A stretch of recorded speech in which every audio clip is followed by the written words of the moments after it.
है लीलाओं के द्वारा। मेलबर्न से तस्मानिया गए, तस्मानिया से ब्रिस्बेन गए, गोल्ड कोस्ट होते हुए अब यहाँ सिडनी आए हैं और अब यहाँ से कैनबरा जाएंगे 2 दिन के लिए। तो एक प्रकार से लीलात्मक रूप में ब्रज भ्रमण कर रहा है। जाने मैंने यहाँ बताई थी, कहीं और बताई थी बात, कल कही थी या परसों, पता नहीं, याद नहीं। कोई मुझे बोला, महाराज जी हम लोगों को यहाँ आके तो जैसे पहले यहाँ आने का एक चाव रहता है कि भाई विदेश जाएंगे, धन कमाएंगे, थोड़ा तान पर हल्का सा बढ़ा दो, चाव रहता है कि हम विदेश जाएंगे, धन कमाएंगे, मेहनत करेंगे, परिश्रम करेंगे। पर एक हमारे भारतीयों में एक सोच रहती है कि बस वहां जाके हम कुछ करें नहीं करें, पर भारत में तो वही जाएगा कि विदेश में है। भारत में तो वही जाएगा, रिश्तेदारों में तो बात बनी जाएगी, कहाँ है वो, ऑस्ट्रेलिया में। तो कई लोगों के मन में ये भाव होती है, कई मजबूरन आते हैं, मजबूरी हो जाती है। कई लोग अपने डिग्रीज के द्वारा, अपने एबिलिटीज के द्वारा यहाँ आते हैं, आदि आदि, सबके अपने अपने रीजंस हैं। पर एक बात पक्की है, यहाँ आने के बाद मन सबका यही होता है कि भाई अब वापस अपना देश तो प्रिय है सबको। हम एक बात आपसे निवेदन करें, पिछली बार हम ऑस्ट्रेलिया आए थे, या हम जब भी अमेरिका जाते हैं, कनाडा, कहीं भी जाते हैं, सबसे एक निवेदन करते हैं भारतीयों से कि आप लोग यहाँ रहिए, खूब अपना ऐश्वर्य कमाइए, धन कमाइए, जो करना है सब करिए, पर प्राण भारत में ही त्यागना है, अंतिम श्वास भारत में ही जाए, ये प्रयास करना है। भारत वालों से कहते हैं कि ब्रज में या तीर्थ में या धाम में अंतिम श्वास जाए, ऐसा कर्म करो, क्योंकि आप जीवित अवस्था में दर्शन करने धाम चले गए, कृपा है ठाकुर जी की, लेकिन वहां अंतिम श्वास लेना, अपने जीवन को, अपने अंतिम क्षणों को ब्रज में व्यतीत करना है। हमारे ब्रज में तो पद गाते हैं, जब कोई व्यक्ति ब्रज में प्राण त्याग देता है तो हमारे रसिकाचार्य पद गाते हैं, रोते नहीं हैं, पद गाते हैं उनके शव को सन्मुख रख करके। अब तो ऐसा नहीं होता, अब तो लोग शोक करते हैं, रोते हैं, थोड़ा सब विधि रहती है। पर एक बात बहुत सत्य है भैया, जीवन का काट्य सत्य मृत्यु है, सबकी होनी है। पर हमारे ब्रज में जब किसी के प्राण जाते हैं तो ब्रजवासी जन गाते हैं, भाग्य बड़ो वृंदावन पायो, भाग्य बड़ो वृंदावन पायो। जुकाम हमको हुआ है, गला खराब हमारा, गाते आप नहीं। सिडनी वाले बहुत अच्छे हैं बेचारे, एक टक सुनते हैं, पिन ड्रॉप साइलेंस, पर इतना साइलेंस भी अच्छा नहीं। आप लोग गाया करो। देखिए, जिस व्यक्ति को ड्राइविंग सीखनी है ना, उसको चलानी पड़ेगी गाड़ी। एक आध बार गिरो, एक आध बार किसी से टच हो जाओ, ठीक है, कोई दिक्कत नहीं है, पर चलाना, अब तुम कहो नहीं मैं केवल देखूंगा इसी से सीख जाऊंगा, नहीं होगा काम। आपको ड्राइविंग सीट पे बैठना पड़ेगा, हाथ में स्टीयरिंग लेनी पड़ेगी, गियर लगाने पड़ेंगे, तभी आप उस स्थिति में आगे बढ़ पाएंगे। अगर आपका निश्चित नियम भक्ति के पथ का है तो आपको गाना चाहिए। केवल ऐसे आए हैं बस थोड़ी देर आनंद मनोरंजन के लिए, तो फिर आप शांत रह सकते हो, पर ये पद सामान्य नहीं है। भाग्य बड़ो वृंदावन पायो, भाग्य बड़ो। देखो कितनी बढ़िया आवाज है आप सबकी, हरी मैया, कितनी सारी कोकिल बैठी हैं, कितनी सारे कोयल बैठे हैं, लेकिन गाते क्यों नहीं है पता नहीं। भारत में पता कहीं भी कथा होती है, हम पद बहुत गाते हैं। पद हमने अभी तक ऑस्ट्रेलिया में, शायद मेलबर्न में एक आध गाया होगा, कहीं पद नहीं, हाँ एक गोल्ड कोस्ट में भी गाया। पद हमारी गाने की इच्छा तभी होती है जब श्रोता गाँव है। आप गाएंगे तो फिर हम भी सुनाएंगे सुंदर सुंदर पद लीला के। तो हमारे ब्रज वृंदावन में शोक नहीं मनाते, ठीक है, पारिवारिक गृहस्थी लोग तो शोक करते ही हैं, परंतु जो रसिक जन व्रज में रह करके भजन कर रहे हैं, वे किसी की अंतिम यात्रा का जब दर्शन करते हैं ना, तो उसके भाग्य की सराहना करते हैं। बोले भैया तेरे कितने भाग्य, तेने ब्रज में प्राण त्यागे। स्वयं महादेव पार्वती जी से कहते हैं, काशी में मृत्यु पाने का ये फल होता है, बद्रीनाथ में ये फल होता है, इन तीर्थों में ये फल होता है, इन तीर्थों में ये, पर श्रीधाम ब्रज ऐसा है जो 4 प्रकार से मुक्ति प्रदान करता है। कैसे? और मुक्ति नहीं, मैं कथा में बताता हूं कि वृंदावन में प्राण त्यागने वाला मुक्ति का मतलब होता है वैकुंठ की प्राप्ति, पर वृंदावन में प्राण त्यागवे वारो तो पुनः वृंदावन ही आता है, उसको वृंदावन ही मिलता है। वृंदावन में प्राण त्यागने वाला कहीं और नहीं जाता, वो वृंदावन में ही आता है, निज वृंदावन में जाता है। अगर उसका भजन साधन ठीक होगा तो वो निज वृंदावन में जाएगा, और केवल व्यसनी रहा होगा, जीवन में कुछ अच्छा किया नहीं होगा, बस गलती से प्राण चले गए ब्रज में, तो उसका अगला जन्म ब्रज में हो जाएगा। अब निज वृंदावन क्या है? निज वृंदावन एक गुप्त वृंदावन है, जिस गुप्त वृंदावन का दर्शन हम आप सबको इन प्रत्यक्ष दृष्टि से नहीं हो सकता।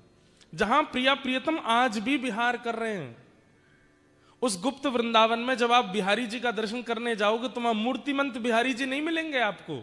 उस गुप्त वृंदावन में चलते फिरते बिहारी जी मिलेंगे। आप दर्शन करोगे गर्भगृह का और देखोगे गर्भगृह तो खाली है, ठाकुर जी कहां गए?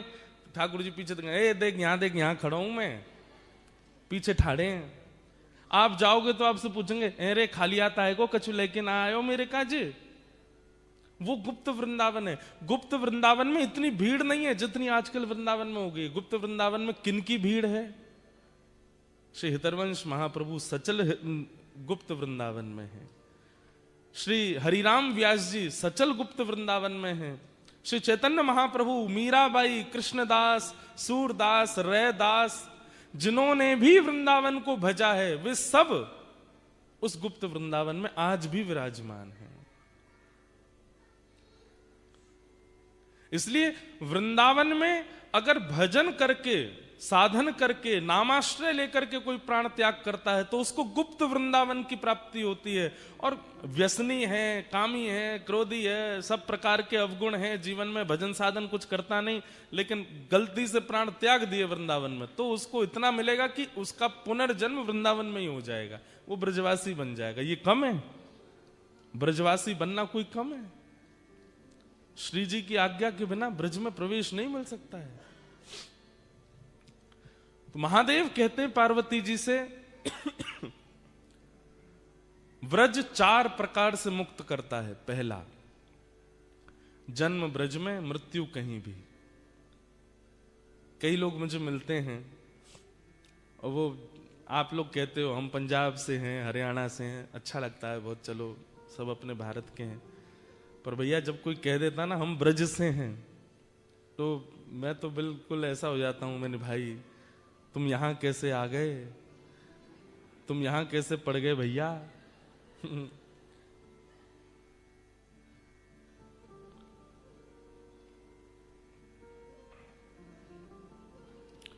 3-4 cars are parked in government bus depot next to venue.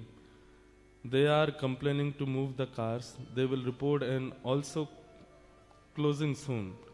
तो इसलिए भैया ये जिन्होंने भी अपनी गाड़ी जो है बस डिपोट के आसपास पार्क की है, गलत जगह पार्क करे आए हैं, वो चुपचाप धीमे से उठ के चले जाएं और अपनी गाड़ी को व्यवस्थित करे आए।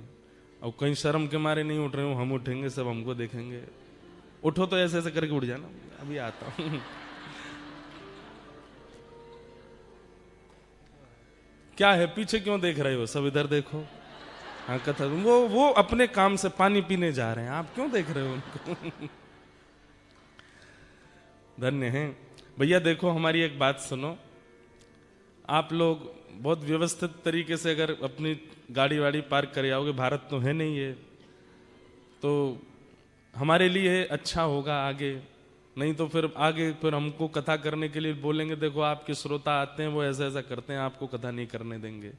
इसलिए आप सब लोग भाव रखो। तो हम क्या बता रहे थे, महादेव कहते हैं कि जन्म ब्रज में पहली श्वास ब्रज में ली है। मां के गर्भ से आने के बाद जो प्रथम कण वायु का भीतर गया वो व्रज का गया। जन्म ब्रज में, मृत्यु कहीं भी हो। दूसरा, जन्म कहीं भी, मृत्यु ब्रज में हो। तीसरा, जन्म भी कहीं हो गया हो, मृत्यु भी कहीं हो गई हो, लेकिन मृत्यु काल के समय व्रज का स्मरण आ गया हो, वृंदावन की याद आ गई हो। यमुना जी कल कल करके बह रही हैं, केसी घाट है, सुंदर प्रिया प्रियतम विहार कर रहे हैं, श्री राधा रमण राधा वल्लभ जी का सुंदर भाव दर्शन हो रहा है, वृंदावन के रसिक संतों की अनुभूति हो रही है, और उसी समय प्राण चले जाएं। या कोई वृंदावन वृंदावन गा रहा था और खूब भाव से वृंदावन का स्मरण करते करते करते कुछ हुआ और चला गया।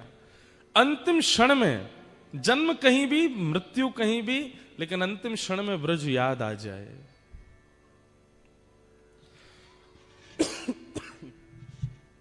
ये सामान्य नहीं है। हमारे शास्त्र कहते हैं अंते नारायण स्मृति, ये सबसे कठिन है। अंत काल में वृंदावन ब्रज का, ठाकुर जी का स्मरण हो ही नहीं सकता। ऐसा कहते हैं कि जब व्यक्ति की मृत्यु आती है ना, तो वो अपने अंतिम क्षणों में उसको अपना पूरा जीवन दिखाई दे जाता है। जो जो बातें वो भूल चुका है, अभी भी अगर आपसे पूछा जाए कि आप 11 साल के थे तब आपने क्या क्या किया, आपको याद नहीं होगा। पर ऐसा कहीं कहीं वर्णन आता है कि अंतिम समय यदि कोई व्यक्ति अपने प्राण त्याग रहा होता है तो उसको उस समय अपने पूरा जीवन याद आता है।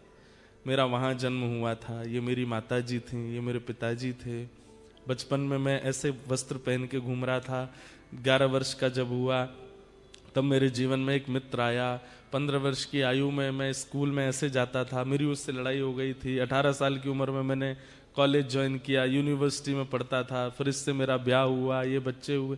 जीवन की एक एक चीज याद आ जाएगी, किसको पैसे दिए, किससे लिए, और ये आप करोगे नहीं, अपने आप। कई बार ऐसा होता है ना कि जैसे कंप्यूटर पुराने जब होते थे, अभी लैपटॉप और आईपैड का जमाना आ गया, फोन का जमाना, पर कंप्यूटर को जब आप शट डाउन करते थे तो वो सारी फाइल्स को पहले मिनिमाइज करता था जितनी खुली हुई हैं, उसके बाद वो बंद होता था। ऐसे ही जब आपका ब्रेन समाप्ति की ओर जाता है, मृत्यु की ओर जाता है, तो वो सारी फाइल्स को डिलीट करता है, और वो डिलीट होते होते आपको याद आती है। लेकिन इस पूरी स्मृति में ये याद नहीं आएगा कि आपने सिडनी में कथा सुनी थी, ठाकुर जी का स्मरण नहीं आएगा। आपको इस पूरी स्मृति में यह याद नहीं आएगा कि वृंदावन गए थे तो श्री राधा रमन लाल जी का दर्शन कैसा था, राधा वल्लभ जी का दर्शन कैसा था, श्री यमुना जी का रंग कैसा था, वृंदावन की रज कैसी थी, वृंदावन के संत कैसे थे। भगवत संबंधी कोई भी बात उस समय स्मृति में नहीं आएगी। क्यों? क्योंकि वे केवल हमारे लिए ऑर्डिनरी थे, हम केवल उनको कभी कभी करते थे, वो प्रायोरिटी नहीं थी। प्रायोरिटी जिस जिसको दी है अथाह से ज्यादा, वो सब याद आएंगे, ठाकुर जी स्मरण में नहीं आते। तो बोले उसकी स्मृति के लिए क्या करें? बोले इतना स्मरण करो, इतना स्मरण करो कि वही स्मृति में रहे, ताकि अंतिम समय में और कुछ याद ना आए, केवल ठाकुर जी याद आवे, और कुछ स्मृति में ना आवे। भैया खूब घूम के देख लिया, हार्बर ब्रिज देख लिया, ब्रिस्बेन देख लिया, गोल्ड कोस्ट देख लिया, यूएस देख लिया, कनाडा देख लिए, पर ब्रज सा कोई नहीं, वृंदावन सा कोई नहीं। नैन फूट जाएं जो को और को निहारे, वाणी नाश जाए राधा रमण ना पुकारे। वो नैन फूट जाए जो किसी और को देखें, और वो वाणी नष्ट हो जाए जो श्री राधा रमण ना कहती हो। तो पहला, जन्म वृंदावन में, मृत्यु कहीं भी। दूसरा, जन्म कहीं भी, मृत्यु वृंदावन में। तीसरा, जन्म कहीं भी, मृत्यु कहीं भी, लेकिन अंतिम समय में ब्रज का स्मरण। और चौथा तो इतना कमाल का बताते हैं महादेव। महादेव कहते हैं पार्वती जी, जन्म कहीं भी, मृत्यु कहीं भी, और अंतिम क्षण में ब्रज का स्मरण भी नहीं हुआ, प्राण चले गए, अर्थी तैयार हो गई, उसके शव को शमशान घाट ले जाया जा रहा था, और जब उसका शव शमशान की ओर जा रहा था तब उसकी शव यात्रा में एक ब्रजवासी सम्मिलित हो गया। केवल ब्रजवासी के आने से उसको सदगति प्राप्त हो जाएगी। इतने प्रिय हैं ठाकुर जी को ब्रजवासी की। कोई ब्रजवासी किसी की शव यात्रा में चला जाए, ठाकुर जी उसको भी मुक्त कर देते। अच्छा इसने जीवन पर पाप की, पर कोई ब्रजवासी इसकी शव यात्रा में था, ब्रज का कोई इसकी शव यात्रा में था, मुक्त करो। इसलिए हमारे व्रज वृंदावन में शोक मनाते हैं गृहस्थी जन, पर जब रसिक जन, नाम जापक, साधु संत महात्मा जो व्रज में रहते हैं, वो किसी की अर्थी देखते हैं ना, दूर से बलैया लेते हैं, बोले वाह भैया भाग्य बड़ो वृंदावन पायो, तेरे कितने भाग्य हैं। जारज को सुर नर मुनि वंचित, जारज को सुर नर मुनि वंचित, शिव शंकर सिर नायो, हाँ शिव शंकर सिर नायो, भाग्य बड़ो वृंदावन पायो, भाग्य बड़ो वृंदावन पायो। इसलिए भैया भारतीयों को तो हम ये कहते हैं कि आप लोग बस प्रयास करना कि अंतिम श्वास ब्रज में जाए, लेकिन आपसे तो हम इतना निवेदन कर सकते हैं, भले ही आप यहाँ के नागरिक बन गए हो, पीआर हो गया, सब कुछ यही है, पर फिर भी ठाकुर जी से नित्य प्रार्थना करो, नाथ हमें नहीं पता हमारे प्राण के समय क्या कब है, प्राण जाने का समय कब है, आप सब जानते हो। बस ऐसी कोई योजना बना देना, सब करें यहीं पे, पर श्वास जब जाने का समय आवे तो हम कैसे किसी बहाने भारत आ जाएं, वृंदावन आ जाएं। भारत को आप सामान्य मत समझिए, भागवत जी में इतनी महिमा है भारत की। भारत भूषण भूतमे तत्, ठीक है यहाँ व्यवस्थाएं बहुत हैं, व्यवस्थाएं बहुत अच्छी, लेकिन अवस्था तो भारत की अच्छी। इसलिए भारत, वहां प्राण जाएं उसकी योजना बनाइए।